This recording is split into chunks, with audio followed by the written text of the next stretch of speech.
Sir ನಿಮ್ಮ ಥಿಯೇಟರಲ್ಲಿ Kannada movie release ಮಾಡಿ ಎಷ್ಟು ದಿನ ಆಯಿತು ಸರ್? ಎಲ್ಲ ಅವುಗಳು ತಲೆ ಎತ್ತುತ್ತವೆ ದಣಿ, ಆದರೆ ಕಾಳಿಂಗ ಸರ್ಪ ಮಾತ್ರನೇ ಹೆಡೆ ಎತ್ತೋದು. ಲಾಸ್ಟಾಗಿ ತುಂಬ ಚೆನ್ನಾಗಿ ಹೋಗಿದೆ ಅಂತ ಮೂವಿ ಅಂದರೆ ಕಾಟೇರ. ಅನ್ನನ ದ್ಯಾವ್ರು ಅಂತಾರೆ, ಅಂತ ದ್ಯಾವ್ರನ್ನೇ ಸೃಷ್ಟಿ ಮಾಡೋನು ರೈತ ಮಾತ್ರನೇ. ಆರ್ಟಿಸ್ಟ್ಗಳು ಎಲ್ಲರೂ ಮಾಡ್ತಾ ಇರೋದೇನು ಪ್ಯಾನ್ ಇಂಡಿಯಾ ಮೂವಿ ಮಾಡಬೇಕು, ಕರ್ನಾಟಕ ಬಿಟ್ಟು ಈಚೆ ಹೋಗಬೇಕು, ನಮ್ಮದು ಸ್ಕೇಲ್ ಜಾಸ್ತಿ ಆಗಬೇಕು ಅನ್ನೋ ಒಂದು ಕಾರಣಕ್ಕೆ. ಸರಿ ಸರ್, ಇವಾಗ ಕನ್ನಡ ಮೂವಿ ಬರ್ದಲೇ ಇರೋದ್ರಿಂದ ಜಾಕಿ ಮತ್ತು ಎ ಫಿಲಮು ರಿಲೀಸ್ ಮಾಡಿದ್ದಾರೆ. ನೀವು ನೋಡಿದಾಗೆ ಕನ್ನಡ ಚಿತ್ರಗಳು ಆಲ್ಮೋಸ್ಟ್ ರಿಲೀಸ್ ಆಗ್ತಾ ಇಲ್ಲ. 1 ಇಯರ್ 2 ಇಯರ್ 3 ಇಯರ್ಸ್ಗೆ 1-2 ಮೂವಿ ರಿಲೀಸ್ ಆದರೆ ಕನ್ನಡ ಇಂಡಸ್ಟ್ರಿ ಹೇಗೆ ಬೆಳೆಯುತ್ತೆ? ಅದಾದಮೇಲೆ ಈ ದೊಡ್ಡ ದೊಡ್ಡ ಪ್ರೊಡ್ಯೂಸರ್ ಆಗಲಿ, ಡೈರೆಕ್ಟರ್ ಆಗಲಿ, ಹೀರೋಗಳಾಗಲಿ 1 ಮೂವಿ 2 ಮೂವಿ ಮಾಡಿದ್ರೆ ಕನ್ನಡ ಇಂಡಸ್ಟ್ರಿ ಏನಾಗಬೇಕು? ಮತ್ತು ಅವ್ರ ಲೈಫ್ನ ಕಟ್ಕೊಂಡು ಲೀಡ್ ಮಾಡ್ತಾ ಇರೋ ಈ ಥಿಯೇಟರ್ಸಲ್ಲಿರೋ ಓನರ್ಸ್ಗಳನ್ನೆಲ್ಲ ಏನಾಗಬೇಕು? ಮತ್ತು ಅವ್ರಿಗೆ ಎಷ್ಟು ಲಾಸ್ ಆಗ್ತಾ ಇದೆ? ಹೀಗೆ ಆದರೆ ಕನ್ನಡ ಇಂಡಸ್ಟ್ರಿನ ಸಂಪೂರ್ಣವಾಗಿ ಕ್ಲೋಸ್ ಮಾಡಬೇಕಾಗುತ್ತೆ, ಮತ್ತು ಥಿಯೇಟರ್ನು ಕೂಡ ಕ್ಲೋಸ್ ಮಾಡಬೇಕಾಗುತ್ತೆ. ಮುಚ್ಚೋ ಅಂಥ ಪರಿಸ್ಥಿತಿ ನಮಗೆ ಬರುತ್ತೆ. ಸೊ ನೋಡಿ ವೀಕ್ಷಕರೇ, ನಾವು ಕಾಮಾಕ್ಷಿ ಪಾಳ್ಯದಲ್ಲಿರುವ ವಿಕ್ಟ್ರಿ ಥಿಯೇಟರಲ್ಲಿ ಬಂದಿದ್ದೀವಿ. ಸೊ ಓನರ್ ಇದ್ದಾರೆ, ಅವ್ರನ್ನ ಕೇಳೋಣ ಬನ್ನಿ. ಸರ್ ನಿಮ್ಮ ನೇಮ್? ಕುಶಾಲ. ಸರ್ ಇವಾಗ ಕನ್ನಡ ಇಂಡಸ್ಟ್ರಿಯಲ್ಲಿ ಆಲ್ಮೋಸ್ಟ್ ಸಿನಿಮಾ ರಿಲೀಸ್ ಆಗ್ತಾ ಇಲ್ಲ. ಸೊ ಇದ್ರ ಬಗ್ಗೆ ನಿಮ್ಮ ಅಭಿಪ್ರಾಯ ಏನು ಸರ್? ಸಿನಿಮಾ ರಿಲೀಸ್ ಆಗ್ತಾ ಇಲ್ಲ. ಸಾಕಷ್ಟು ಚಿತ್ರಗಳಿಗೆ ನನ್ನ ಅಂಡರ್ ಪ್ರೊಡಕ್ಷನ್ಲಿದೆ. ಸೊ ಅಂಡರ್ ಪ್ರೊಡಕ್ಷನ್ ಇರೋದ್ರಿಂದ ಅದು ಯಾವ ಈಗ ಸದ್ಯಕ್ಕೆ ಬಂದಿಲ್ಲ. ಆಮೇಲೆ ಕೋವಿಡ್ ಟೈಮಲ್ಲಿ ಶೂಟಿಂಗ್ಗಳು ಆಗಿಲ್ದಿರೋ ಕಾರಣ, ಕೋವಿಡ್ ಟೈಮಲ್ಲಿ ಆಗೋ ಶೂಟಿಂಗ್ ಇವಾಗ ರಿಲೀಸ್ ಆಗಬೇಕಾಗಿತ್ತು. ಸೊ ಅದು ಕೂಡ ಒಂದು ಕಾರಣ ಇರೋದು. ಸರ್ ನಿಮ್ಮ ಥಿಯೇಟರಲ್ಲಿ ಕನ್ನಡ ಮೂವಿ ರಿಲೀಸ್ ಮಾಡಿ ಎಷ್ಟು ದಿನ ಆಯಿತು ಸರ್? ಕನ್ನಡ ಮಾಡ್ತಾ ಇರ್ತೀವಿ. ಈಗ ಲಾಸ್ಟಾಗಿ ತುಂಬ ಚೆನ್ನಾಗಿ ಹೋಗಿದೆ ಅಂತ ಮೂವಿ ಅಂದರೆ ಕಾಟೇರ. ಕಾಟೇರ ಮೂವಿ ರೀಸೆಂಟಾಗಿ ಹೋಗಿದೆ. ಸೊ ಅದು ಲಾಸ್ಟ್ ಮೂವಿ ನಿಮ್ಮ ಥಿಯೇಟರಲ್ಲಿ? ಹೌದು ಸರ್. ಮತ್ತು ಇವಾಗ ಕನ್ನಡ ಇಂಡಸ್ಟ್ರಿಯಲ್ಲಿ ಈ ಥರನೇ ಆದರೆ ಏನು ಮಾಡಬೇಕು ಸರ್? ನನಗನ್ಸೋದು ಇದೊಂದು ಟೆಂಪ್ರವರಿ ಇಶ್ಯೂಸ್ ಅಥವಾ ಒಂದು ಪ್ರಾಬ್ಲಮ್ ಅಷ್ಟೇ. ಇದು ಹೋಗ್ತಾ ಹೋಗ್ತಾ ಸರಿ ಹೋಗುತ್ತೆ. ಎರಡನೇದು ತೀರಾ ಇನ್ನೂ ತುಂಬ ಪ್ರೊಲಾಂಗ್ ಮಾಡಿದ್ರೆ ಮೂವಿ ಮಾಡೋದನ್ನು 2 ವರ್ಷ 3 ವರ್ಷ 4 ವರ್ಷ ಮಾಡಿದ್ರೆ ಏನಾಗುತ್ತೆ? ಈಗ ನಮ್ಮ ಆರ್ಟಿಸ್ಟ್ಗಳು ಎಲ್ಲರೂ ಮಾಡ್ತಾ ಇರೋದೇನು ಪ್ಯಾನ್ ಇಂಡಿಯಾ ಮೂವಿ ಮಾಡಬೇಕು, ಕರ್ನಾಟಕ ಬಿಟ್ಟು ಈಚೆ ಹೋಗಬೇಕು, ನಮ್ಮದು ಸ್ಕೇಲ್ ಜಾಸ್ತಿ ಆಗಬೇಕು ಅನ್ನೋ ಒಂದು ಕಾರಣಕ್ಕೆ ಎಲ್ಲ ದೊಡ್ಡ ದೊಡ್ಡ ಪ್ರೊಡಕ್ಷನು ದೊಡ್ಡ ದೊಡ್ಡ ಲೆವೆಲಲ್ಲಿ ಮೂವಿ ಮಾಡ್ತಾಯಿದ್ದಾರೆ. ಮುಂದಿನ ದಿನ ಏನಾಗುತ್ತೆ, ಅದೇ ರೀತಿ ಬೇರೆ ಲ್ಯಾಂಗ್ವೇಜಸ್ಸು ಕೂಡ ಕನ್ನಡಕ್ಕೆ ಬರಬೇಕು ಅಂತಲೂ ಮಾಡ್ತಾಯಿದ್ದಾರೆ.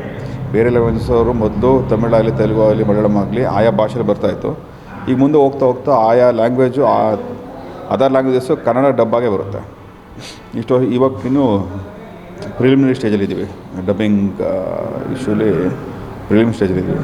ಬಹುಶಃ ನೆಕ್ಸ್ಟ್ ಮುಂದಿನ ದಿನ ಬಂದಾಗ ನಮ್ಮ ಜನ ಇವರು ನೋಡ್ತಾರೆ, ಅವರು ನೋಡ್ತಾರೆ. ಯಾರು ಜಾಸ್ತಿ ಮೂವೀಸ್ ಕೊಡ್ತಾರೆ ಅವ್ರು ನೋಡೋಕೆ ಶುರು ಮಾಡ್ತಾರೆ ಅಷ್ಟೇ. ಸರ್ ಇವಾಗ ಬರೀ ಕನ್ನಡ ಮೂವಿನೇ ರಿಲೀಸ್ ಮಾಡೋಕ್ಕಂತ ಥಿಯೇಟರ್ ಇಟ್ಕೊಂಡಿರ್ತಾರೆ ಸರ್, ಅವ್ರ ಪರಿಸ್ಥಿತಿ ಹೇಗೆ? ಈಗ ನಮ್ಮ ಕನ್ನಡದಲ್ಲಿ ನೀವು ನೋಡೋದಾದರೆ ಬೆಂಗಳೂರು ಹೊರತುಪಡಿಸಿ ಕೆಲವು ಭಾಗದಲ್ಲಿ, ಅಂದರೆ ಈ ಬಾರ್ಡರ್ಸ್ ಏನಿದೆಯಲ್ಲ, ನಮ್ಮ ಕರ್ನಾಟಕ ಬಾರ್ಡರಲ್ಲಿ ಇರೋವಂಥ ಥಿಯೇಟ್ರುಗಳು ಬಿಟ್ಟರೆ ಇನ್ನು ಉಳಿದಂಥ ಶೇಕಡಾವಾರು ಒಂದು 50-60% ಆಫ್ ದ ಥಿಯೇಟರ್ಸ್ಗೆ ಕನ್ನಡ ಪಿಕ್ಚರ್ ಬಿಟ್ಟರೆ ಯಾವ ಲ್ಯಾಂಗ್ವೇಜ್ ಪಿಕ್ಚರ್ ಹಾಕಿದ್ರು ಓಡೋಲ್ಲ. ದೊಡ್ಡ ಹೀರೋಗಳು ಅದಲ್ಲದೆ ದೊಡ್ಡ ಹೀರೋಗಳು ಪಿಕ್ಚರ್ ಆಗಿರಬೇಕು ಅಲ್ಲೂ. ಸೊ ಇಂಥ ಪರಿಸ್ಥಿತಿ ಇದ್ದಾಗ ಬಹುಶಃ ಕನ್ನಡ ನಟರದ್ದು ಪಿಕ್ಚರ್ ಜಾಸ್ತಿ ಸಿಕ್ಕಲಿಲ್ಲ ಆಡಿಯನ್ಸ್ಗೆ. ಅಂದರೆ ಬಹುಶಃ ಕನ್ನಡದಲ್ಲಿ ಡಬ್ಬಾಗಿ ಬರೋವಂಥ ಬೇರೆ ನಟರದ್ದು, ಬೇರೆ ರಾಜ್ಯದಲ್ಲೂ ಸೂಪರ್ ಸ್ಟಾರ್ಗಳಿದಾರಲ್ಲ, ಸೊ ಅವ್ರುಗಳದ್ದು ಪಿಕ್ಚರ್ ಕನ್ನಡದಲ್ಲಿ ಡಬ್ಬಾಗಿ ಬಂದರೆ ಬಹುಶಃ ನೋಡ್ಬೋದೆ ನಾವು.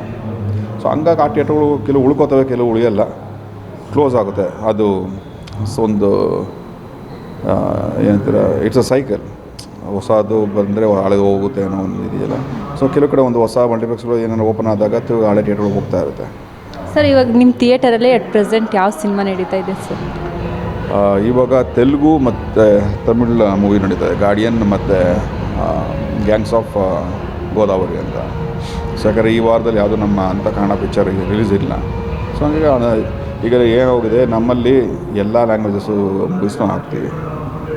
ಸೊ ಈ ವಾರ ಇರೋದ್ರಲ್ಲಿ ಯಾವ್ದು ಚೆನ್ನಾಗಿದೆ ಅಂತ ಹಾಕ್ತೀವಿ. ಸೊ ಈ ವಾರ ರಿಲೀಸ್ ಆಗಿರೋದು ಇದು ಚೆನ್ನಾಗಿದೆ ಅಂತ ಹಾಕಿದ್ದೀವಿ. ಸರ್ ಎಷ್ಟು ದಿನದಿಂದ ಓಡ್ತಾ ಇದೆ ಸರ್ ನಿಮ್ಮ ಥಿಯೇಟರಲ್ಲಿ ಮೂವಿ?